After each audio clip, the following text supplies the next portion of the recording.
Tomorrow is a big day for the new Lordstown Motors. They will debut their electric pickup truck, the Endurance. Vice President Mike Pence will be there, and Governor DeWine saw it today. News 5's John Kosick has the story from Lordstown. Plans for the deal to buy GM's Lordstown assembly plant were thrust into the spotlight just over a year ago via presidential tweet. The deal was, after all, still in the early stages, and what would later be renamed Lordstown Motors still had a lot of work to do.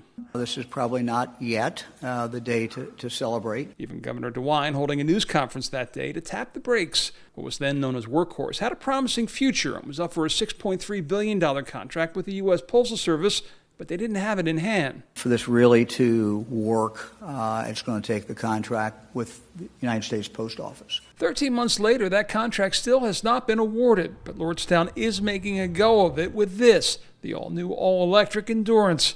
DeWine getting a preview ahead of Thursday's reveal, admitting to being blown away by the automaker's ability to pull it off. Just absolutely amazing how fast this has happened. To come from 0 to 120 and in a very, very short period of time is just, I find frankly amazing. Lordstown presently has a staff of 170, mostly engineers, but as they get closer to production next year, they'll begin to hire around 400 line workers and another 100 each for the battery plant and the motor plant.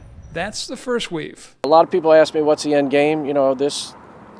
This is built for one purpose: volume production of automobiles, right? And they used to make 400,000 cruises in here a year. Our goal is to exceed that. They did it with about 5,000 folks, and that's probably about the same number we'll need at the end. Those numbers, though, just the beginning, the governor said, because of the jobs that will be created in the supply chain feeding the plant.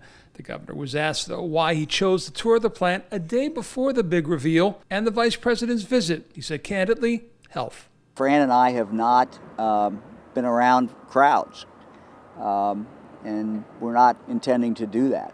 We've been very, very careful. A lot fewer people today than there will be tomorrow.